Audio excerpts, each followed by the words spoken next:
The burlap sack moved. Just once. A slight tremor that most folks would have missed, might have chalked up to the morning wind or their eyes playing tricks. But Jake Morrison had learned to notice things others didn't. 20 years of living alone on his Colorado ranch had taught him that small details could mean the difference between life and death. The sack sat there against his barn door like someone had left their grain behind. Rough brown fabric tied tight with thick rope. Nothing strange about that, except Jake hadn't put it there. And in the 3 hours since sunrise, not a soul had stepped foot on his property. He knew because he'd been watching. After 2 decades of solitude, a man develops habits. You check the fences. You count the horses. You notice when something doesn't belong. Jake approached slowly, his worn boots silent on the hard dirt. The morning mist hung low across the valley like a gray blanket, and somewhere in the distance, a bird called once then went quiet. Everything felt too still, too quiet, like the world was holding its breath. The sack moved again. This time, Jake heard it, a sound that made his blood turn cold and his weathered hands shake as he reached for the rope. It wasn't the rustle of grain settling or the scratch of a trapped animal trying to get out. It was something far worse. It was the sound of something trying to breathe. "Please," came a whisper so faint he almost missed it. "I can't breathe." Jake's fingers fumbled with the knot, his heart pounding against his ribs like a wild horse trying to break free. In all his years of hardship, of loss, of watching things die that shouldn't have died, nothing had prepared him for this moment. Nothing could have prepared him for what he was about to find inside that sack. The rope came loose with a sharp tug, and Jake pulled the opening wide with hands that had gentled wild stallions, but now trembled like leaves in a storm. What he saw made him stumble backward, nearly losing his footing on the uneven ground. Curled up in a ball, so tight she looked half her real size, a little girl blinked up at him with eyes the color of summer sky.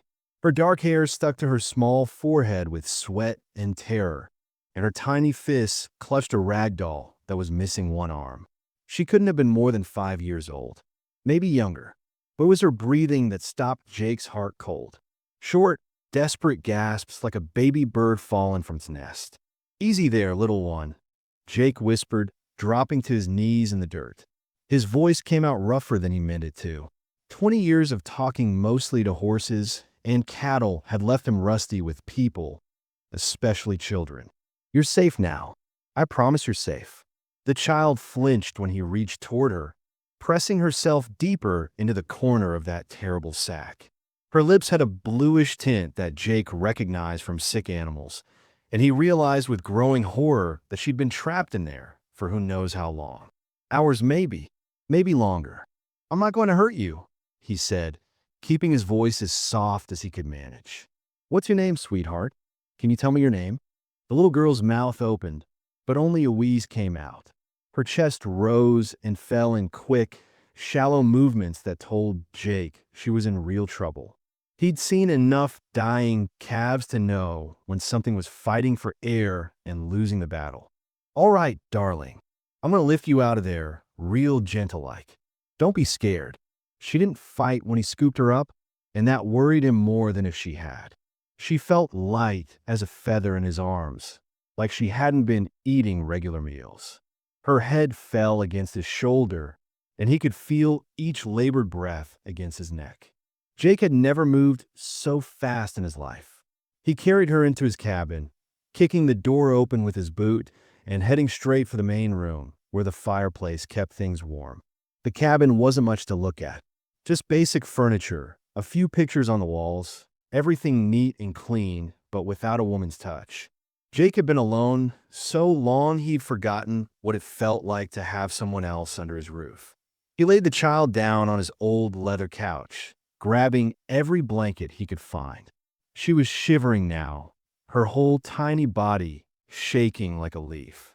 Up close in the better light, Jake could see things that made his jaw clench with anger.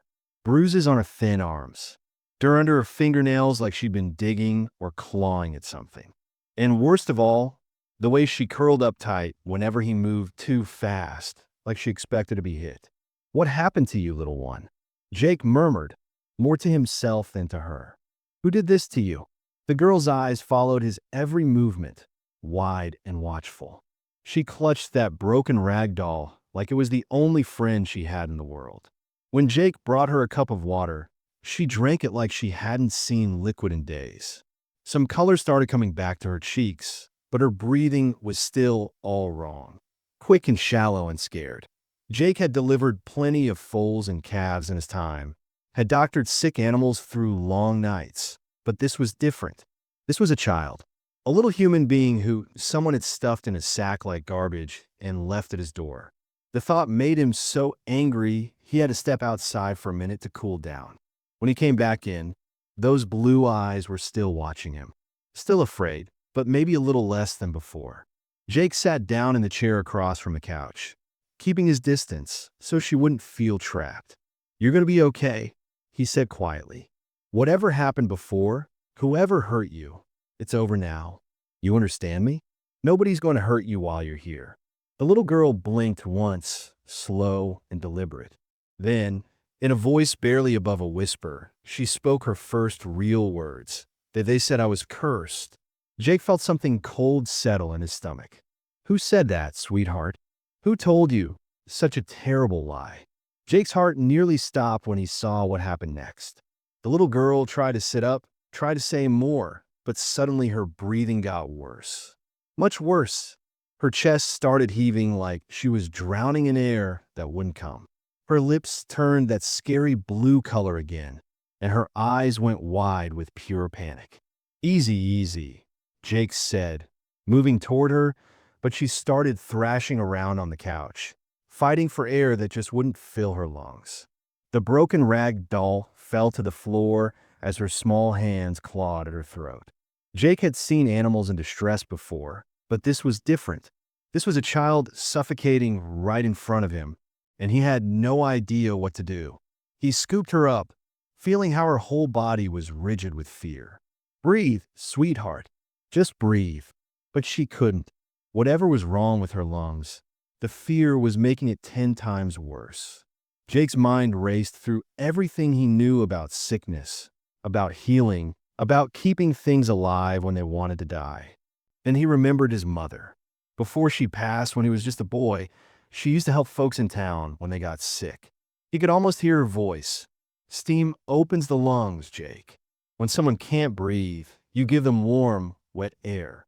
Jake ran to the kitchen, the girl still gasping in his arms.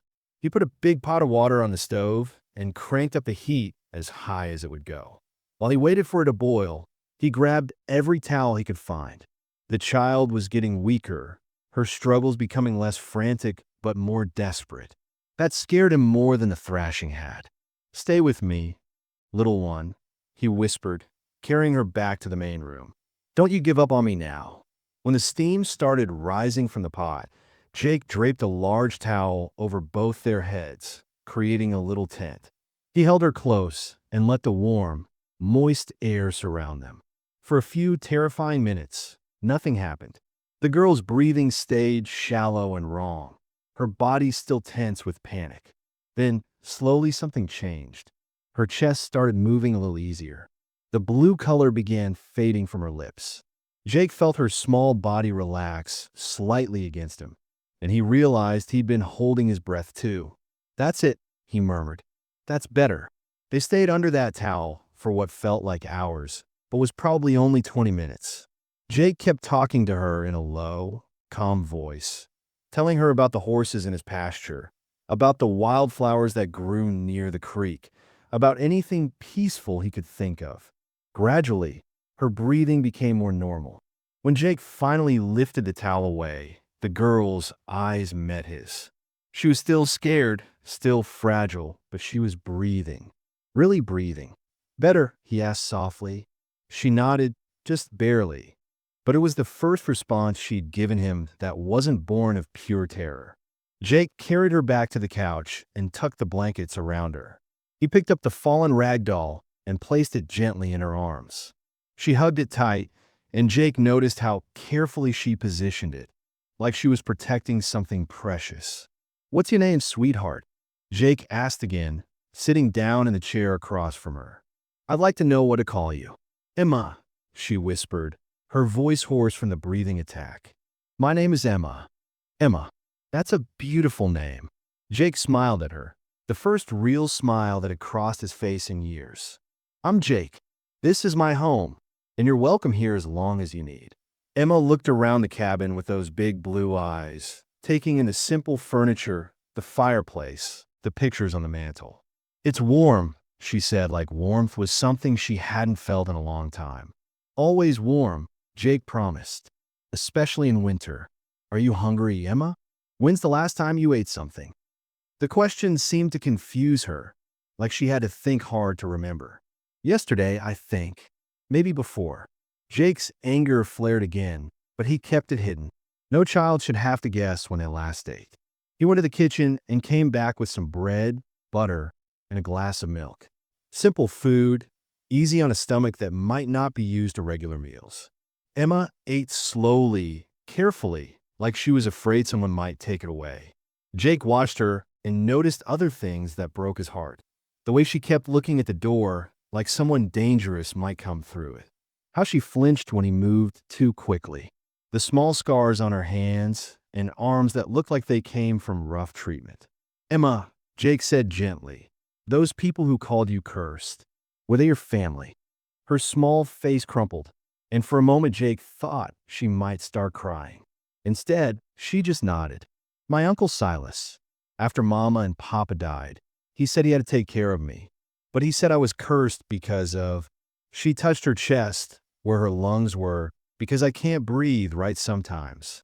That's not a curse, sweetheart, Jake said firmly. That's just sickness.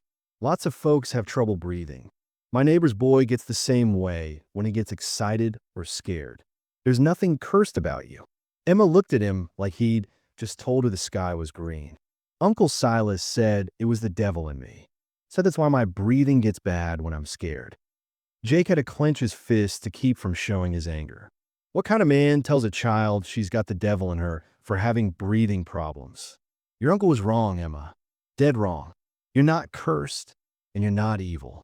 You're just a little girl who's been hurt by people who should have protected you. But what if he's right? Emma whispered. What if I really am cursed? What if bad things happen to people who help me? Before Jake could answer, they both heard it. The sound of horses approaching fast, too fast for a social visit. Jake went to the window and looked out, his blood running cold at what he saw. 3 men on horseback, riding hard toward his cabin. The man in front was big and mean-looking, with a face that suggested he'd never smiled at anything good in his life. Emma must have heard the hoofbeats too, because when Jake turned around, she was sitting up straight, her face white with terror.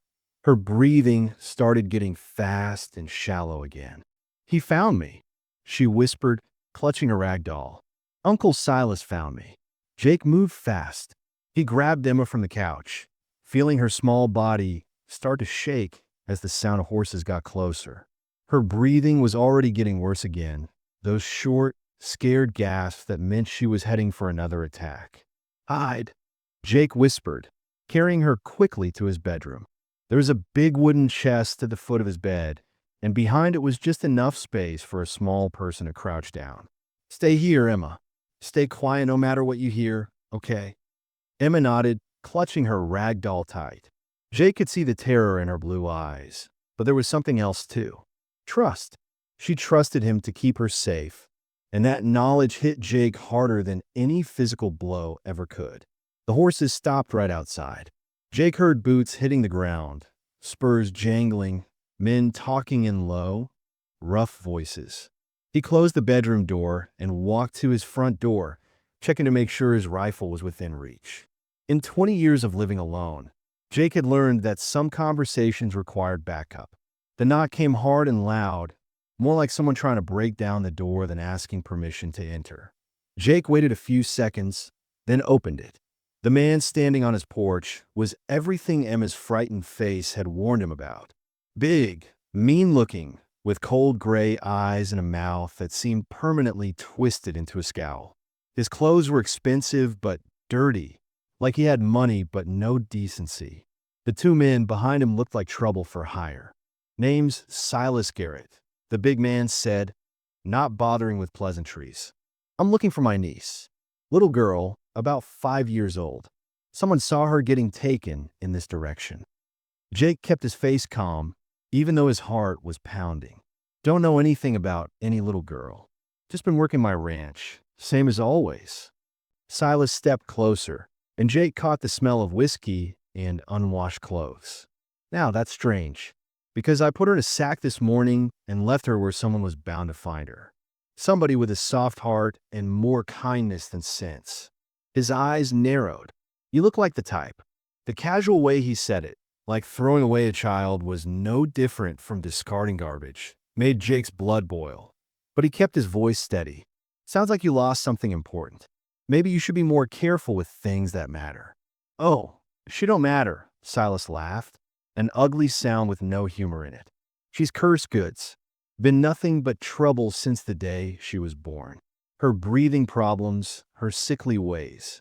She's got the devil in her, and I've had enough of dealing with it. Jake's hands clenched into fists. She's a child. Your brother's child. My brother was a fool, Silas spat. Died in that accident and left me stuck with his cursed daughter. 2 years I've been trying to figure out what to do with her. Can't sell her, can't marry her off, can't even give her away because everyone in our town knows she's marked by evil. So you decided to kill her? Jake's voice was deadly quiet. Silas shrugged like they were discussing the weather.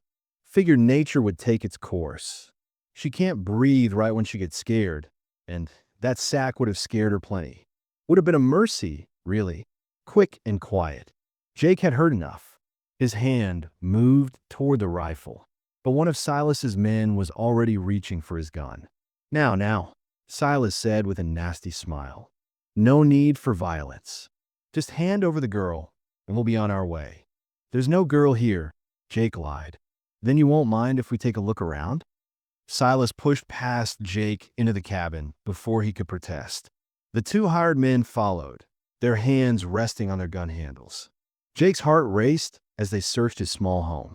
They looked in the kitchen, behind the furniture, even in the closets. When Silas headed toward the bedroom, Jake felt sick with fear. But Emma wasn't behind the chest anymore. Somehow, the smart little girl had squeezed herself under the bed, back where the shadows were deepest. Silas looked behind the chest, checked the corners, even opened the old wardrobe. But he didn't think to look under the bed. She's not here, one of the men said after they'd searched everywhere. Silas's face turned red with anger. She has to be somewhere. That sack didn't just walk away by itself. Maybe an animal got to it, Jake suggested, trying to sound casual. Coyotes around here will drag off anything that smells like food. For a moment, Silas looked like he might believe it. Then his eyes narrowed again. If I find out you're lying to me, rancher, you'll regret it. That girl belongs to me, legal and proper. I got papers that say so. Even if she was here, Jake said carefully, what kind of man hunts down a child like she's some kind of animal? The kind of man who knows evil when he sees it, Silas replied. That girl's breathing problems aren't natural. They get worse when she's scared because fear lets the devil work through her. I've seen it happen. Every time she gets frightened, she starts gasping and turning blue. It's not normal sickness. Jake realized with horror that Silas actually believed what he was saying. In his twisted mind, Emma's asthma attacks were proof that she was possessed or cursed. No wonder the poor child was so terrified. You're wrong, Jake said firmly. Fear makes breathing problems worse in lots of people. It's not supernatural. It's just how the body works when it's scared. Silas laughed that ugly laugh again. You sound like one of them city doctors. Think you know everything, but you don't know evil when it's staring you in the face. The three men finally left, but not before Silas delivered one final threat. If you see her, remember this. I'm her legal guardian. I got every right to take her back, and anybody who tries to stop me will answer to the law. And to me, after they rode away, Jake waited a full 10 minutes before going to check on Emma. He found her still under the bed, shaking like a leaf, her face wet with silent tears. They're gone, Jake whispered, helping her crawl out. "You're safe." Emma collapsed into his arms, and Jake felt her whole, small body trembling with terror. But worse than the fear was what she said next. "He's right, isn't he? I really am cursed. My breathing gets worse when I'm scared, just like he said." Jake held her tight, feeling something fierce and protective rise up in his chest. "No, Emma, you're not cursed. You're just scared, and scared people sometimes can't breathe right. It happens to lots of folks. But you know what else?" She looked up at him with those big blue eyes. "Even if you were cursed, which you're not, I wouldn't care. You'd still be precious to me." As if his words had unlocked something, Emma finally started to cry. Real tears for all the pain, all the fear, all the loneliness she'd been carrying. And Jake held her through it all, making a promise to himself that no matter what legal papers Silas Garrett had, that man would never hurt this child again. 3 days passed like a calm before a storm. Jake kept Emma close, never letting her out of his sight. He taught her how to feed the horses, showed her where the wildflowers grew near the creek, and watched as some of the fear slowly left her eyes. At night, when the nightmares came and she woke up gasping for air, Jake would sit beside her bed until the breathing calmed and she fell back asleep. Emma was getting stronger. The good food, the warm cabin, and most importantly, Jake's kindness were healing more than just her body. She started talking more, asking questions about the ranch, even laughing when Jake's old rooster chased one of the barn cats. But Jake could see she was still carrying that terrible belief deep inside her. Every time her breathing got a little tight, she'd look at him with those worried blue eyes, waiting for him to realize she really was cursed. On the fourth morning, Jake was teaching Emma how to brush the horses when he heard them coming. Not just 3 riders this time. More. Maybe 6 or 7 horses, moving fast and purposeful toward his ranch. Emma heard them too. Her small hand gripped the brush so tight her knuckles went white. "He came back," she whispered, and immediately her breathing started getting that fast, shallow rhythm that meant trouble. "Easy, sweetheart," Jake said, lifting her up and carrying her quickly toward the cabin.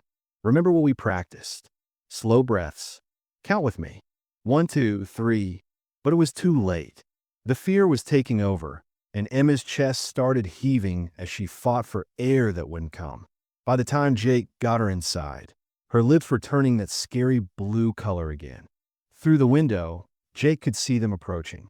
Silas Garrett was in the lead, but now he had more men with him. Rough-looking hired guns and something worse. A man in a black suit who looked like he might be some kind of lawman or official. Jake got Emma breathing under the steam again, but she was worse this time. The terror of seeing her uncle return had triggered the worst attack yet. She was barely conscious, just fighting for each breath like it might be her last. The pounding on the door came hard and demanding. "Open up, Morrison!" Silas shouted. "I know she's in there." Jake looked down at Emma, so small and helpless in his arms. Her eyes were wide with panic, but she managed to whisper, "Don't let him take me." "Never," Jake promised. "Not while I'm breathing." The pounding came again, harder this time. "I got the law with me now, Morrison. You're harboring a runaway, and that makes you a criminal." Jake had no choice. He couldn't leave Emma alone, so he picked her up, still struggling for air, and carried her to the door. When he opened it, Silas stood there with his hired guns, and sure enough, a thin man in a black suit who wore a sheriff's badge. "There she is," Silas said with satisfaction. "My niece, Emma. Been looking all over for her." The sheriff stepped forward, looking uncomfortable but determined to do his job. "Sir, I'm Sheriff Daniels from the next county over. Mr. Garrett here has legal guardianship papers for this child. He says you've been keeping her against her will." Emma whimpered in Jake's arms, her breathing getting worse as she looked at her uncle. Jake could feel her small body shaking with terror. "Look at her," Jake said angrily. "Does she look like she wants to go with him? She can barely breathe. She's so scared." "That's the curse acting up," Silas said coldly. "Gets worse when she knows she's been bad. She ran away from home, and now the devil in her is making her sick because she knows what she did was wrong. Sheriff Daniels frowned. Curse. Sir, the child just looks frightened to me. You don't know her like I do, Silas insisted. She's been cursed since birth. That breathing problem isn't natural sickness. It's supernatural. Every time she gets scared or does something wrong, the evil in her makes her gasp and turn blue. I've seen it happen dozens of times. Jake wanted to punch the man, but Emma was getting worse. Her breathing was so bad now that she was making little wheezing sounds with each breath. Her lips were definitely blue, and her eyes were starting to roll back. She needs help, Jake said desperately. Can't you see she's dying? She's putting on a show, Silas said, but even some of his hired men looked uncomfortable now, playing up the curse to make you feel sorry for her. She's done it before. Sheriff Daniels stepped closer, looking at Emma with concern. Child, are you all right? Emma tried to answer, but no sound came out except that terrible wheezing. Her small hand clutched at Jake's shirt like she was drowning, and he was the only thing keeping her afloat. I'm taking her inside, Jake said firmly. She needs steam to breathe. You're not taking her anywhere, Silas snapped. Sheriff, arrest this man for kidnapping. Now hold on, Sheriff Daniels said, looking troubled. The child does appear to be in medical distress. Maybe we should. There's no medical distress, Silas shouted. It's the curse, and the only way to break it is to take her back where she belongs and teach her to fight the evil inside her. Jake looked down at Emma, who was barely conscious now. Her breathing was so bad that he could see her whole body struggling with each breath. This wasn't just fear anymore. This was life-threatening. Sheriff, Jake said quietly, I'm going to carry this child inside and help her breathe. You can arrest me afterward if you want, but I won't watch her die while you men argue about papers. He started to turn toward the cabin, but Silas pulled out a gun. So did two of his men. Nobody moves, Silas snarled. Sheriff, if you won't arrest him, I'll handle this myself. That child is mine by law, and I'm taking her home right now. Emma made a small, desperate sound, and Jake felt her body go completely limp in his arms. Her breathing had stopped altogether. Her lips were dark blue now, and her eyes were closed. She's not breathing, Jake said, his voice breaking with panic. Emma's not breathing. For a moment, everyone froze. Even Silas looked shocked as he stared at the unconscious child in Jake's arms. See, Silas said finally, but his voice sounded uncertain now. The curse is killing her because she ran away from where God intended her to be. Jake didn't wait to hear more. He turned and ran toward the cabin, Emma's lifeless form in his arms. While behind him, he heard the sheriff shouting and guns being drawn. Time was running out, and Emma was dying. Jake didn't care about the guns, or the sheriff, or the legal papers. All he cared about was the lifeless child in his arms. Emma wasn't breathing at all now, her small face turning a terrifying shade of blue-gray. He kicked open his cabin door and rushed to the stove, his heart pounding so hard he could barely think straight. Stay back, he shouted when he heard Boots following him. All of you just stay back. Jake's hands shook as he lit the fire under the big pot, cranking the heat as high as it would go. Emma felt like a rag doll in his arms, no life in her at all. He put his ear to her chest and heard nothing. No heartbeat, no breath, nothing. Come on, sweetheart, he whispered desperately. Don't you dare leave me now. Silas appeared in the doorway with his men, the sheriff right behind them. See what happens when you interfere with God's will, Silas said, but his voice didn't sound as confident as before. The curse is taking her because she's not where she belongs. Shut up, Jake roared, his voice filled with more pain and anger than he'd ever felt. Just shut your mouth. Sheriff Daniels pushed past Silas, looking at Emma with growing alarm. Is she? She's dying, Jake said, steam finally starting to rise from the pot. Help me or get out, but stop wasting time with your damn paperwork. Jake made the steam tent like before, but Emma didn't respond. Her body stayed limp and cold. Panic clawed at Jake's chest, as he realized the steam wasn't working this time. She'd been without air too long. Then he remembered something else his mother used to do. He laid Emma flat on the kitchen table and tilted her head back, opening her airway. He put his mouth over hers and breathed his own air in her tiny lungs, then pressed on her chest like he'd seen done with drowning victims. "Breathe, Emma," he pleaded between breaths. "Please, baby girl, breathe for me." Nothing. Jake kept trying, breathing for her, pressing her chest, talking to her like she could hear him. "You're not cursed, Emma. You're perfect. You're my little girl, and I need you to fight." One of Silas's hired men shifted uncomfortably. "Boss, maybe we should. We should take her body home for proper burial," Silas said coldly, away from this man who filled her head with lies about not being cursed. Jake's head snapped up, his eyes blazing with fury. "She's not dead, and even if she was, it wouldn't be because of some curse. It would be because you terrorized the little girl so badly that her own body couldn't handle the fear." "The devil was in her," Silas began. "The devil is in you," Jake shouted. "What kind of monster tells a child she's cursed? What kind of man puts a 5-year-old in a sack and leaves her die?" Jake went back to try to save Emma, breathing into her lungs again and again. His tears fell on her small face as he worked. "Don't leave me, sweetheart. I just found you. I can't lose you now."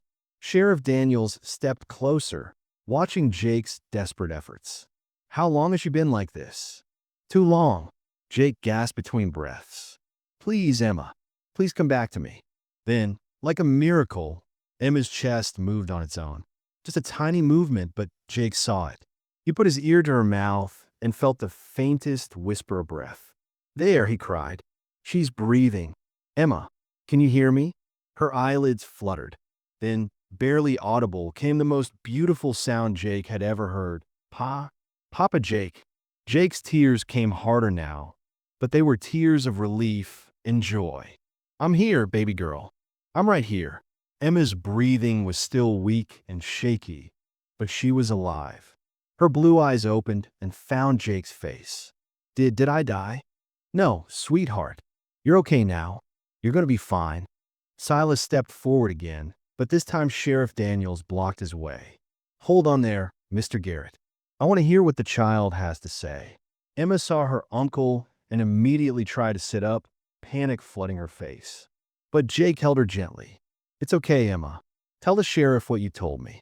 About why your breathing gets bad." "I get scared," Emma whispered, never taking her eyes off Jake's face.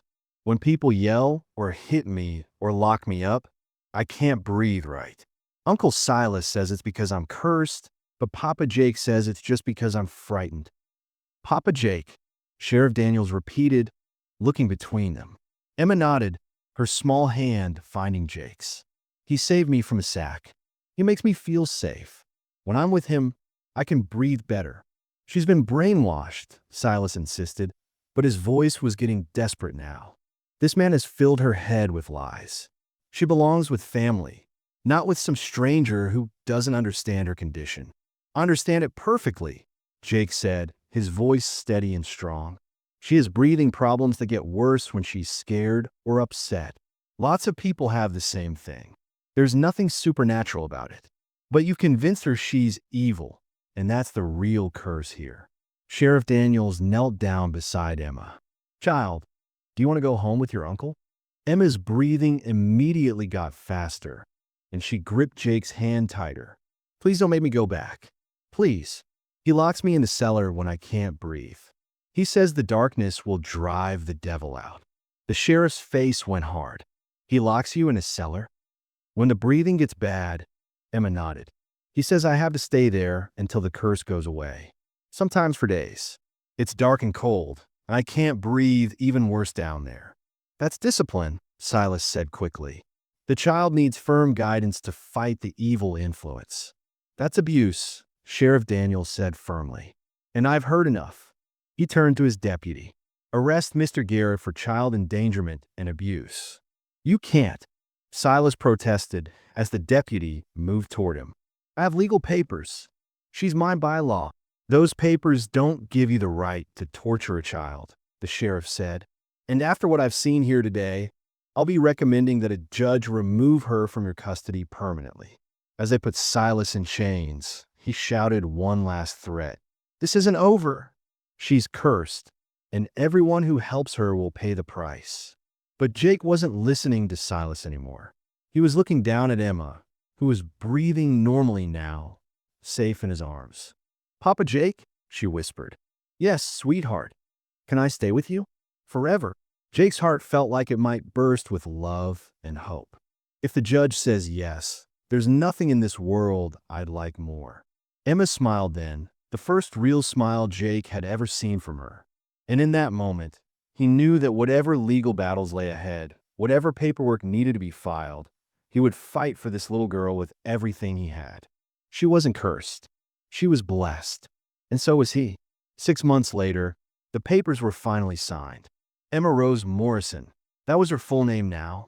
She'd chosen Rose as her middle name because, she told Jake, roses were beautiful, but had thorns to protect themselves, just like she was learning to do. The morning after the adoption was finalized, Jake woke up to the sound of laughter coming from the kitchen. Not the scared, careful laughter Emma had shown in those first weeks, but real joy.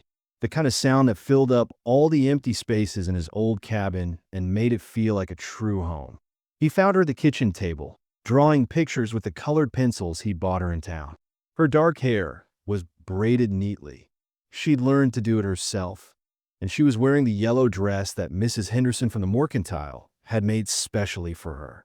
Emma looked up when she heard his boots on the wooden floor, and her face lit up with a bright smile that never failed to make Jake's heart skip. Morning, Papa, she said, holding up her drawing. Look what I made. It was a picture of their ranch, drawn in careful detail. The cabin with smoke coming from the chimney, the barn with the horses in the pasture, and 2 stick figures holding hands in front of it all. One tall, one small. At the top of the paper, in her neat child's writing, she'd printed home. It's perfect, sweetheart, Jake said, ruffling her hair. Just like you. Emma giggled. Papa, people can't be perfect. That's what Mrs. Henderson says. She says perfect is boring anyway. Jake sat down across from her, pouring himself coffee from the pot she'd learned to make. Emma had become quite the little helper around the ranch. She could feed the chickens, gather eggs, and even help with the gentler horses. Her breathing problems had gotten much better once the fear left her life, though Jake always kept the steam pot ready just in case. What do you want to do today? Jake asked, watching her add more details to her picture. Can we ride out to the meadow? I want to pick flowers for Mama Rose. That was what Emma called Jake's mother, whose grave sat on the hill overlooking the valley. Jake had told Emma all about her, how she'd been kind and gentle and would have loved Emma dearly. Every week, they rode out together to leave fresh flowers and tell Mama Rose about their life. Of course we can, Jake said, after breakfast and chores. They fell into their comfortable morning routine. Emma helped make pancakes while Jake fed the animals. She chattered about everything and nothing. A story she was making up about the barn cats. A song she'd learned from Mrs. Henderson. Plans for the vegetable garden they'd plant come spring. The townspeople had been skeptical at first about a single man raising a little girl, but Emma had won them over quickly. She was polite and helpful, always ready with a smile or a kind word. More importantly, she was clearly thriving under Jake's care. The scared, sickly child who'd arrived in a burlap sack was gone, replaced by a bright, confident girl who ran everywhere instead of walking and laughed more than she cried. After breakfast, they saddled up Buttercup, the gentle mare Jake had bought specifically for Emma. She was a natural rider, fearless but careful, and she talked to the horses like they were old friends. Papa, she said as they rode toward the meadow, do you think Uncle Silas ever thinks about me? It was the first time she'd mentioned her uncle in months. Jake had heard through Sheriff Daniels that Silas was serving time in the territorial prison for child endangerment and abuse. Other families had come forward after Emma's story became known, sharing their own experiences with the man's cruelty. I don't know, sweetheart, Jake answered honestly. Do you think about him? Emma was quiet for a moment, considering. Sometimes, but not scared thoughts anymore. Just sorry thoughts. Sorry thoughts. I feel sorry that he couldn't see how wonderful life can be when you're not angry all the time. Like how wonderful our life is. Jake's throat tightened with emotion. At 6 years old, Emma had more wisdom and compassion than many adults he'd known. The experiences that could have broken her spirit had instead made her stronger and kinder. They reached the meadow, where wildflowers grew in colorful patches across the green grass. Emma ran from cluster to cluster, picking the prettiest blooms and weaving them into a bouquet. Jake watched her, marveling at how much joy she found in simple things. "Papa, look," Emma called out, pointing to a butterfly that had landed on her hand. It sat there for several moments, its wings slowly opening and closing, before flying away toward the mountains. "It was beautiful," she said, watching it go. "And it wasn't scared of me at all. Why would it be scared of you?" Emma shrugged, but Jake could see the deeper meaning in her words. For so long, she'd been told she was something to fear, something cursed and dangerous. Now, she was learning that she was someone who attracted beauty, not repelled it. They rode up to Mama Rose's grave and placed the fresh flowers on the simple wooden cross. Emma always insisted on telling Mama Rose everything that had happened that week, what she'd learned, what had made her happy, what she wanted to do next. "And Papa bought me new books." Emma finished her weekly report. "I can read most of the words by myself now. He says I'm getting so smart that pretty soon I'll be teaching him things." Jake smiled at that. It was probably true. Emma was bright as a new penny and curious about everything. He'd already started thinking about finding her a proper teacher, maybe even sending her to school in Denver when she got older, though the thought of her being away from him, even for a few months, made his chest tight. "Papa," Emma's voice brought him back to the present. "Thank you for finding me that day, for opening the sack even though you didn't know what was inside." Jake knelt down so he could look directly into her eyes. "Emma Rose Morrison, you listened to me carefully. You weren't lost that day, and I didn't find you. We found each other, and that makes all the difference." Emma threw her arms around his neck, hugging him tight. "I love you, Papa. I love you too, little one. More than all the stars in the sky." As they rode home together, the sun setting behind the mountains and painting the sky in shades of gold and pink, Jake reflected on how much his life had changed. 6 months ago, he'd been a lonely man growing old by himself on an isolated ranch. Now, he was a father to the most remarkable little girl in the world. That night, after Emma was tucked into bed with her repaired rag doll, Jake had learned to sew just so he could fix it properly. He sat on his porch and looked up at those stars he'd promised were outnumbered by his love for her. Sometimes the best gifts come in the most unexpected packages. Sometimes what looks like a burden turns out to be a blessing. And sometimes, when you open your heart to someone who needs it most, you discover that you needed them just as much. Jake Morrison was no longer a lonely rancher. He was a father. And Emma Rose Morrison was no longer a cursed child. She was home. If this story touched your heart, if you felt the power of love conquering fear and family being found in the most unexpected places, share it with someone who needs to hear it. Because somewhere out there, someone is waiting in their own burlap sack, hoping for their own Jake Morrison to untie the rope and let the light in. Sometimes all it takes is one person willing to see the blessing instead of the burden. One person brave enough to choose love over fear. And that choice can change everything.